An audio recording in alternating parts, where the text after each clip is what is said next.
other esteemed personalities on the dais, mothers and brothers in faith, admirers of satsang, lovers of existence. What a beautiful, magical, electrifying moment this is. Personally for me, I have come here hundreds of miles away from the city of Bangalore as per the instruction and the command of Acharya Sri Dada and Pujaniya Babaida. It's my privilege, a great opportunity for me to be with all of you today. And all that I'm seeing right from the moment I arrived in the city of Shillong is the beauty, is the magic, is the divinity of Sri Thakur's personality and ideology. There has been incessant rains, inclement weather, right since yesterday. And the nature had a destructive idea. Nature wanted to destroy. But with the blessings of Acharya Sri Dada, all of us had a different idea altogether.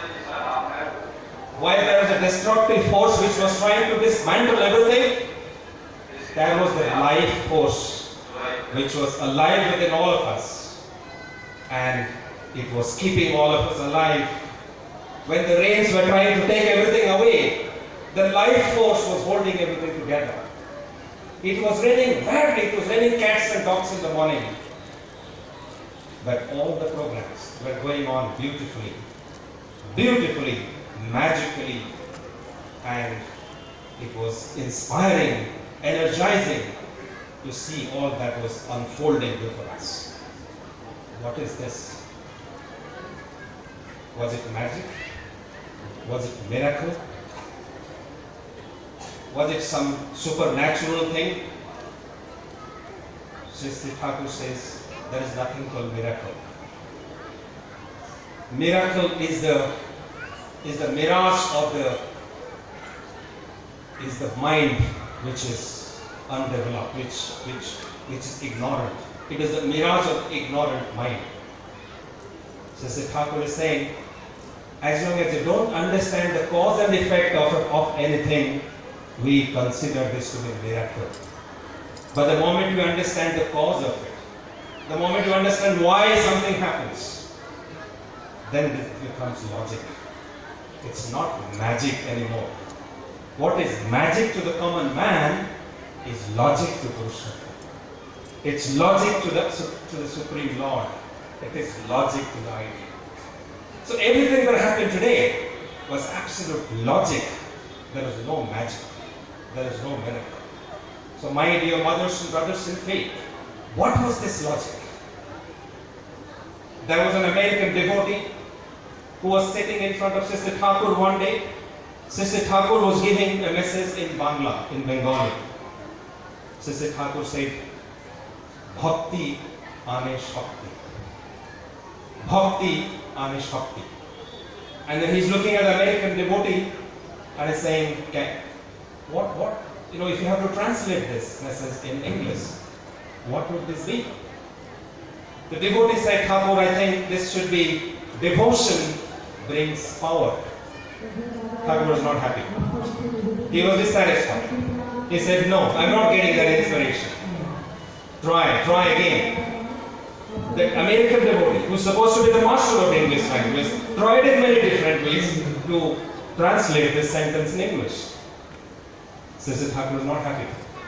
Finally, Sri Thakur himself translated this sentence and said, adherence invokes energy. Adherence invokes energy.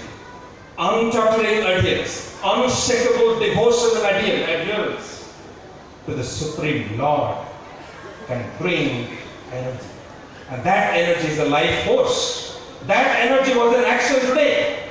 So all that we saw today, well, if the nature was against everything, the nature was conspiring to dismantle everything, there was the energy which was working within all of us. And that energy was because of an adherence, attachment, profound, deep attachment to the living ideal, attachment to Acharya Dev, attachment to Pujane Babaida. Babaida has said that this utsav would take place in this very ground where he had come few months ago and initiated thousands of people in this very ground. Babaida has said this. We unconditionally believe in what he says. That is untuttering adherence to the Lord. Absolute untuttering adherence. No compromise. And that brings out energy. That brings out the life force. That's what our respected Sivanandji was saying. That life force comes through adherence, and when we have untuttering adherence, when we accept Him, when we surrender to Him completely, when we take His initiation, take the holy name, and that holy name becomes a source code of life. That's what exactly that He was saying. The sound must reach out to me because I am the sound. So that is the power of adherence. So what happened to Asiddha? When the doctor told him he will live no longer than 24 hours. Doctors predicted that. What made him survive for many, many, many years? Untuttering adherence to the Supreme Lord. That brings out energy. That brings out the life force. And he continues to have his life forever. What happened to Shivananda's father? The same untuttering adherence. Attachment to the Lord. That brings out the life force. So he cannot be detached from life. No dacoits, no bandits, no robbers can take the life away from him who has been attached to the Supreme Father. So that's all about being attached to a living ideal. That is the essence of our life. So all of us have been attached to Sister Thakur Nukul Chandra, who is our spiritual guide. Who is he? Those who have accepted him understand by some means or other the mercy and the compassion and the divinity of Sister Thakur. Those who have not seen him, those who have not understood him, for him what he is.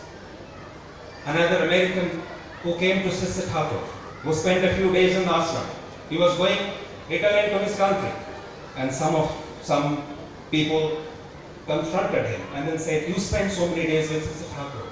How would you describe Sister Thakur Nukul Chandra?" The devotee said, "I can describe Sister Thakur Nukul Chandra in 2 words. In just 2 words. He is the only man in this world, only personality in this world who has unparalleled love and unimaginable insight. Unparalleled love and unimaginable insight. An absolute combination of love, profound love and insight. And there is nobody in this world who combines these two to this extent. There are many people. Mothers are great examples of love. Nobody loves a child more than his mother. But mother probably doesn't have the insight. A doctor has great insight. He can treat patients with great knowledge and wisdom. But he cannot have the love that the mother has. But Sister Thakur Nukul Chandra is the only personality in this world who combines unparalleled love with great insight. So what was his love? How can anyone describe the love that he had? It is difficult. There was a person who came to Sister Thakur, and then he was a very famous politician, a leader of the Communist Party of India at that point in time. And the communist leaders supposedly do not believe in religion. And he came to Sister Thakur. The satsang utsav was going on that occasion. This communist leader, Mr. Chatterjee, he was escorted by the then secretary of satsang, Gyan Goswami. Gyan Goswami had escorted Mr. Chatterjee to Sister Thakur. This politician came to Sister Thakur and stood in front of him with folded hands without even offering a pranam. Devotees were extremely angry. They were upset. They were not satisfied. They were not happy at all. How can a man of ego and arrogance behave like this, Mr. Thakur? But his leader did not believe in God. He did not believe in spirituality. He could not believe that Sister Thakur can be a divine personality. But he had come as a guest to attend the Utsav in the Satsang. Sister Thakur, on the spur of the moment, is telling Gyan, Bankim তাকে নিয়ে যাও, অনেক অনেক খিদে পেয়েছে, অনেক দূর থেকে এসেছেন, ওনাকে নিয়ে যাও গেস্ট হাউসে। You have to take care of him. Take him to the guest house. He is hungry. He has come from a very far place. He is really, really hungry. Please take care of him. Please give him some food to eat. And then Gyan Goswami takes Mr. Chatterjee to the guest house and he takes care of him, and he does. And in the evening there was the spiritual congregation that was taking place. Mr. Chatterjee was the guest, and his turn came to speak, and he stood behind the podium to speak to the audience, and he speaks. I do not know who Sister Thakur is. I am a communist leader. I do not believe in God. Many people call Sister Thakur Anukul Chandra God. I don't know what he is, but I only know one thing. When I came here to your ashram this morning, when I had the darshan of Sister Thakur Anukul Chandra this morning, when I had the first word with him, I remembered my mother whom I had lost at the age of 12. At the age of 12, the mother whom I had lost, I could recall that mother. So much of love, so much of compassion, so much of mercy. He could feel, he could know that I was hungry. He could know that I was acutely hungry. And his magical expression on his face, his words, his touch is so magical. I could remember my mother whom I had lost at the age of 12. This is there was another IAS officer whom a devotee of Sister Thakur, Prafulla Das, he had invited his friend who was an IAS officer to meet Sister Thakur. And Prafulla Das had told the IAS officer who had just become an IAS officer, he told that I will take you to Sister Thakur and you will have a word with him. You will listen to his divine words. This man was very excited. He knew that he's coming to Sister Thakur and he's going to meet her. And both the friends went inside the room where Sister Thakur was sitting. There are a few other Guru brothers were sitting there. Sister Thakur was not speaking a single word. He was just quiet. After many minutes, Sister Thakur says, there was a dog in Deoghar town who died last night. There was a dog in Deoghar town who died last night. I told many of you, this dog was sick. The dog was unwell for many days. I told many of you to go to him, to take care of him, to take him to the doctor, to feed him. None of you listened to me. The dog died last night. Thakur said this and became quiet again. Did not speak a single word. Prafulla Das had invited his friend. He had wanted his friend to have a conversation with Thakur. Thakur is not speaking anything today, not even a single word. After some time, Prafulla Das, through his gestures, told his friend, let's go. And both the friends started walking out of this room. And Prafulla Das is telling his IAS officer friend, I'm really sorry. Today Thakur did not speak anything. I'm really sorry. I have told you so many things about Thakur. And you had so much of inquisitiveness. You were really eager to come and talk to Thakur, but he did not speak a single word. But I promise you, I will bring you back again in a few days. You can have a conversation with Thakur. His friend says, no. Whatever I wanted to hear, I heard it. Whatever I wanted to listen, I have listened to it. Whatever I wanted to see, I have seen it. What more do I need to talk? What more do I need to speak to him? What more do I need to see? I have seen everything that I wanted to see, everything what I wanted to hear, everything I wanted to listen to. So much of love, so much of compassion for a dog, for an animal. unimaginable. I cannot imagine this. I have never seen a man loving an animal so much. He is love personified.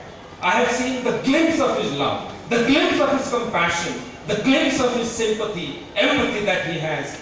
What more do I need to see? What more do I need to hear? What more do I need to talk? So this is his heart. So when we have somebody like Sister Thakur, who becomes a love center in our life, and when we have unfaltering adherence to them, then we are filled with life force and life energy. So, and this adherence or this desire to attach ourselves to the Supreme Lord is inherent in every human being. Like the fire, when we ignite fire, we see that the flames go up because the flames have an inherent desire to merge with the sun. When we pour water, it goes downwards because the water has an inherent urge within itself to merge with the ocean, with its source. The water wants to merge with the source. The fire wants to merge with its source. The soul wants to merge with the Supreme Soul all the time. It has an inherent desire. The soul has an inherent desire to merge with the Supreme Soul. That inherent desire is libido, is the desire to attach with the Supreme Father, with the Supreme Beloved. But sometimes what happens when we try to attach ourselves to the Supreme Father, our attachment gets disrupted. Our desire to get attached, disrupted because of our complexes. Like the sun cannot be seen if there are clouds all over. Similarly, we cannot feel the mercy of the Lord if we are filled with complexes, senses, and passions. That's what Sivanand Prasadji was saying, that we need passion pervading love. Passion pervading love. So when the love can penetrate through my passions, when my love for the Supreme Ideal becomes stronger than the love for my passions, then I can feel Him.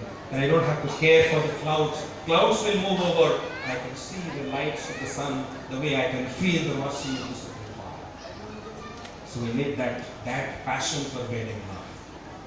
And when the jumbo jets today, when they have to take off and fly in the sky, they need 4 powerful engines to penetrate through the power of the gravitational force. They need to pierce through the gravitational force with so much of energy that the gravitational force cannot pull the aeroplane down. So similarly, we need that powerful, that strong attachment to the living ideal where all the passions and complexes cannot pull us down. If they try to pull us down, our love for the Supreme Father is so powerful, stronger than our love for the passions, that it can penetrate and pierce through that and then take off and fly us. So that's the power of this attachment. And the attachment comes only when we take initiation through the process of Diksha. And when we take initiation through the process of Diksha, we in the process, we receive the holy name. And the holy name, which is otherwise called mantra. And mantra is something which elevates our mind. जिस जो मन को त्राण करता है, that is called mantra. So that mantra elevates our mind, it elevates our soul, it elevates our body. And that's how the attachment happens. And that living the attachment has to be to the living ideal, who is the prophet of the age. And the prophet of the age is somebody who fulfills all the past prophets. That exactly Sivanand Prasadji was saying, that the present prophet in whom all the past prophets converge and awaken, and love for him is love for all the past prophets. A devotee from the United States of America who was just about 22, 23 years old, his name was Hauserman. He came to Sister Thakur. And on his very first meeting, the very first day he met Sister Thakur, young, arrogant American, intellectual, educated. And he got to know about Sister Thakur. And he came, went to the Himayatpur ashram, met Sister Thakur. And the very first question they asked Thakur, do you believe in Jesus Christ? Sister Thakur said, Sister Thakur smiled, paused for a second, looked at this young American and said, if Jesus Christ were alive today, I would have been the first person to accept him as my living idol. Had he been alive today, I would have been the first person to accept him. How's the man say? I have come with a lot of complexes. I have come with lots of questions. I was not prepared to accept him. But this one sentence melted away the gulf that could possibly exist between a 22-year American Christian and a 53-year-old Hindu Brahmin. Imagine the gap that could exist between a 50-plus-year-old Hindu Brahmin and a 22-year-old American Christian. Imagine the gap that possibly could exist between the two. Just one sentence that I would have been the first person to accept Jesus Christ as my spiritual guide had he been alive today. So that is just the fact. So if you believe, if we accept, Sister Thakur is saying that if Christ is not alive today, we need to love and attach ourselves to somebody who loves Christ more than anybody else, who through his words, action and desire fulfills the mission of Christ every moment, who lives the mission of Christ every moment.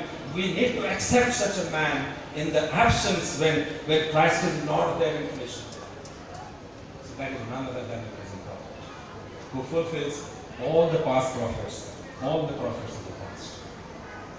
So I know that we always have limited time in this satsang, but I would like to end my speech with a small story which will probably accentuate what I am trying to say. So there was a farmer in a remote village of UP who used to go to the cultivation land, agricultural land every day.